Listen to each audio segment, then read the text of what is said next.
На историята на Карлово. Аз съм Лолита Николова и тук от Пазарна 3, галерия Даниел. Днес накратко ще се спра на името на една много малка уличка, която е между главната улица, така както ние наричаме Генерал Гурко, и всъщност улица Пазарна. Това е от източната страна на градинката на Куршум джамия. Според моята приятелка, дългогодишната журналистка Ана Побакчиева, всъщност тази улица на времето не се е казвала по някакъв определен начин, нямала име, но през 1904 година с решение на Общинския съвет тя се наименова на името на покойният инженер капитан Дойчин Бояджиев, който умира през 1992 година при изпълнение на своя служебен дълг. Така днес има паметна плоча на тази малка уличка и тя носи името на инженер капитан Дойчин Бояджиев. Може би не всички в Карлово знаят.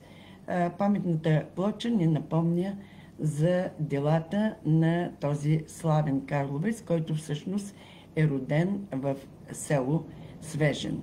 Днес на улицата се намира образователният център Интелект, както и няколко много важни магазина в центъра на Карлово за облекло, за обувки. Също така тя свързва главната с Търговска и с Пазарна. На ъгъла на Пазарна от дясната страна е и нашата галерия Даниел. Използвам възможността също така да благодаря на общината за прекрасната коледна украса, която започна да ни радва от снощи. Светлините по главната улица на площада са прекрасни, на шадравана. Предполагам, че през тези дни ще бъде издигната и коледната елха. На всички, които днес тъгуват поради една или друга загуба, ми се иска да им пожелая преди всичко здраве и да знаем, че живота не е вечен, ние не сме вечни. Единственото нещо, което знаем на този свят, със сигурност е, че идва смъртта. И да се гордеем с нашите предци, които са живяли в Карлово, които са допринесли за Карлово, които днес ни липсват, но в същото време са емоционалния заряд да обичаме повече Карлово.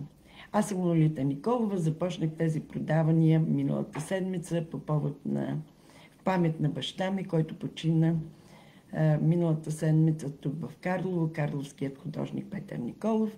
Материалите са за енциклопедия и генеалогия на Карлово, която пиша след идването си тук, след 20 години живот в Америка миналата година. Също така използвам възможността да ви поканя в галерия Даниел и да ви пожелая прекрасен коледен сезон с много подаръци, с много радост и отново благодарим за прекрасната украса в центъра на Карлово. Днес предаването беше посветено на малката уличка, която се нарича Дойчин Бояджиев, инженер капитан Дойчин Бояджиев, която свързва главната с Пазарна в центъра на града. Приятен ден! До чуване!